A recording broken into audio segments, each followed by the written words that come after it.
किसी ने बड़े कमाल की बात कही है कि मैं सही फैसले नहीं लेता, मैं फैसले लेता हूं और उसके बाद उन्हें सही कर देता हूं। आइए आज आपको बताता हूं कि ये कमाल की बात किसने कही है। ये कही है भारत के रत्न रतन टाटा साहब ने, और ऐसी कई सारी कमाल की बातें उन्होंने की हैं।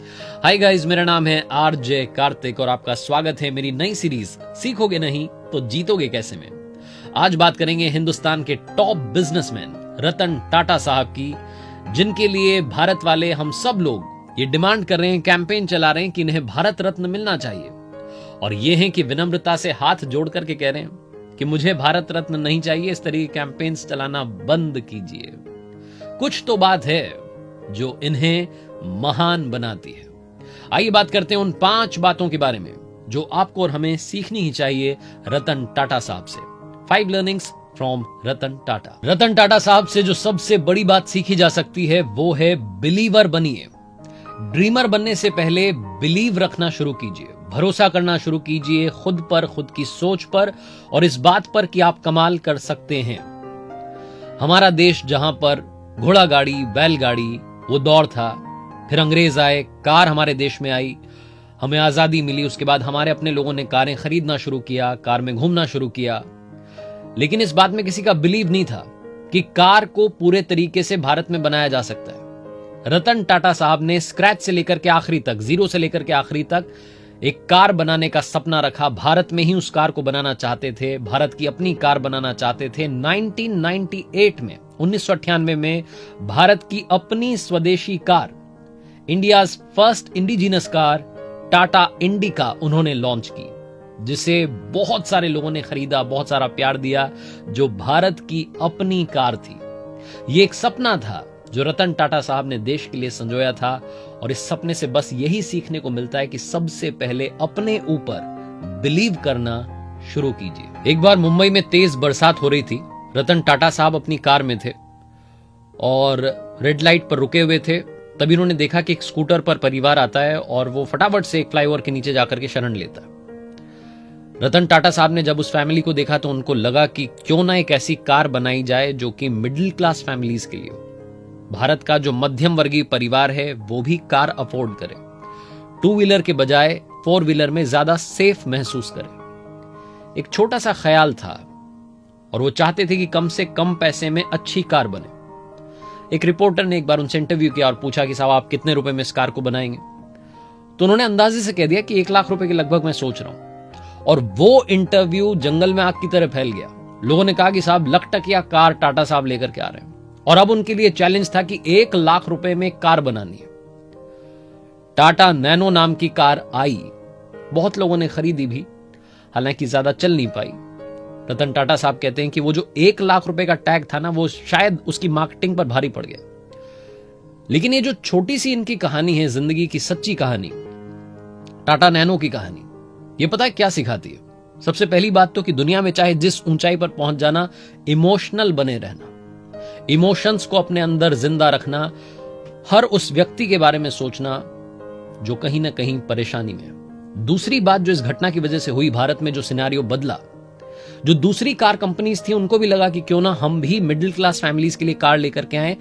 जिनके प्राइसेस बहुत हाई थे वो नीचे अपने प्राइसेस को लेकर के आए, और मिडिल क्लास फैमिलीज के लिए भी जो एंट्री लेवल कार्स होती हैं वो आने लगी, और भारत के लोग उन कार्स को खरीदने लगे। आज उनकी संख्या बहुत ज्यादा है। ये सब पॉसिबल हो पाया उस टाटा नैनो के कदम की वजह से।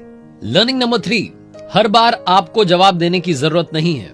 कई बार सक्सेस आपका जवाब लोगों को दे देगी, इसलिए सक्सेसफुल बनिए। 1998 की बात है, रतन टाटा साहब ने टाटा इंडिका लॉन्च की थी, जो मैं बता रहा था आपको, भारत की पहली स्वदेशी कार। और जो रिस्पॉन्स वो मार्केट से चाह रहे थे वो मिला नहीं। धीरे धीरे कंपनी घाटे में जाने लगी और बात इस नौबत तक आ गई कि उन्हें लगा कि ये कंपनी बेच देते हैं, ये कार वाला बिजनेस किसी और को बेच देते हैं। तो एक मीटिंग फिक्स हुई फोर्ड कंपनी के बिल फोर्ड साहब से। इस मीटिंग में रतन टाटा साहब गए और जब मीटिंग शुरू हुई तो फोर्ड साहब जो थे, बिल फोर्ड, उन्होंने जो कहा रतन टाटा साहब को एक तरीके से अपमान करते जा रहे थे। वो कह रहे थे कि जब आपको आता नहीं है बिजनेस, ये कार का बिजनेस करना कैसे, आपको कुछ अता पता नहीं है, आपने इस बिजनेस में कदम क्यों रखा? और आज हम आपकी कंपनी खरीद करके आप पर बहुत बड़ा एहसान कर रहे हैं ये बात जब बिल फोर्ड ने कही, रतन टाटा साहब को दिल में घर कर गई, चुभ गई। उन्होंने डील कैंसिल कर दी, कुछ भी नहीं बोले, चुपचाप वहां से चले आए। अपने एम्प्लॉयज से कहा कि हमें जी तोड़ मेहनत करनी है और इसे सक्सेसफुल बनाना है। धीरे धीरे समय बदलने लगा, मेहनत रंग लाने लगी और टाटा इंडिका लोगों के घरों में पहुंचने लगी। वो कार सक्सेसफुल बनने लगी और फोर्ड जो कंपनी थी वो धीरे धीरे घाटे में जाने लगी। दूसरी तरफ दिवालिया होने की कगार पर आ गई थी। तब रतन टाटा साहब को लगा कि क्यों ना इनकी मदद करें, कुछ खरीद लेते हैं। तो एक और मीटिंग फिक्स हुई बॉम्बे हाउस में, बिल फोर्ड और रतन टाटा साहब की। और रतन टाटा साहब ने प्रपोजल रखा कि आपकी ये जो फोर्ड की जो एक कंपनी थी JLR, जो कि लैंड रोवर और जैगुआर बनाती है, उन्होंने कहा कि मैं इसे खरीदना चाहता हूं। डील फिक्स हो गई। रतन टाटा साहब कुछ नहीं कह रहे थे। बिल फोर्ड ने अब की बार कहा कि आज आप हमारी कंपनी खरीद कर हम पर बहुत बड़ा एहसान कर रहे हैं। 10 सालों के अंदर बिल फोर्ड को उनका जवाब मिल चुका था। इसीलिए कोई कुछ कह रहा है, कुछ मत कहिए, शांत रहिए, सक्सेसफुल बनिए। ये जो सफलता होती है, ये सफलता बहुत ज्यादा शोर मचाती है। आपको कुछ कहने की जरूरत नहीं है। लर्निंग नंबर 4, सिर्फ बिजनेस रिलेशनशिप में ही टाटा साहब अच्छे नहीं है, रिलेशनशिप्स में भी अच्छे रहे। वो कहते हैं कि उनको अपनी जिंदगी में 4 बार प्यार हुआ और चारों बार किसी न किसी वजह से उनकी शादी नहीं हो सकी, और वो अपनी जिंदगी में उन रिलेशनशिप्स का हमेशा सम्मान करते आए। रिसेंटली एक इंटरव्यू में उन्होंने बताया था कि एक लव स्टोरी जो उनके दिल के बहुत करीब है, अमेरिका की एक लड़की से उन्हें प्यार हुआ था। दोनों शादी भी करना चाहते थे। रतन टाटा साहब भारत वापस आ गए थे। वो जो लड़की थी वो भी भारत आने वाली थी, लेकिन उस वक्त 1962 का इंडो चाइना वॉर छिड़ चुका था और वो जो तनाव वाला माहौल था उसमें वो लड़की इंडिया नहीं आई और शादी नहीं हो सकी। बाद में इन्हें मालूम चला कि उस लड़की ने किसी और से शादी कर ली। इन्होंने उनके फैसले का हमेशा सम्मान किया। कहते हैं कि कुछ दिनों पहले मेरी उनसे बात हुई थी, वो खुश हैं जहां भी हैं, और मुझे अच्छा लगता है कि हम लोग आज भी बात कर रहे हैं और दोस्त हैं। जिंदगी में कई बार कुछ लोग ऐसे कदम उठा लेते हैं रिश्तों में जिनकी वजह से उनकी जिंदगी बर्बाद हो जाती है। किस तरीके से किसी भी रिश्ते का सम्मान करना है, ये आप रतन टाटा साहब की पर्सनल लाइफ से सीख सकते हैं। उनकी अपनी जिंदगी में वो कहते हैं कि उन्होंने हमेशा उनकी दादी माँ से सीखा कि जो वैल्यूज हैं उन्हें बनाए रखना है, उनके लिए ही ये जिंदगी जीनी है। वो जो वैल्यूज हैं उन्हें हमेशा जिंदा रखना है। लर्निंग नंबर 5, जिंदगी में बड़े पैसे वाला नहीं, बड़े दिल वाला बनिएगा। हमारे देश में जब भी संकट आया है, एक नाम हमेशा हमारे देश की मदद के लिए आगे आया। वो नाम है रतन टाटा साहब का। 2008 में जब 26/11 का हमला हुआ, ताज होटल पर हमला हुआ था, इनकी उस होटल के 80 एम्प्लॉइज की जाने गई थी। उन सभी के घरों पर गए, उनके अपनों से मिले, उनके अपनों का खर्चा उठाया रतन टाटा साहब ने। जब ये इतना बड़ा पैंडेमिक दुनिया में आया, भारत में आया, कोविड-19, मुझे नहीं मालूम कि बाकी बिजनेसमैन ने कितना खर्चा किया, कितनी मदद की, लेकिन रतन टाटा साहब ने 1500 करोड़ रुपए की मदद की है हमारे देश के लोगों के लिए।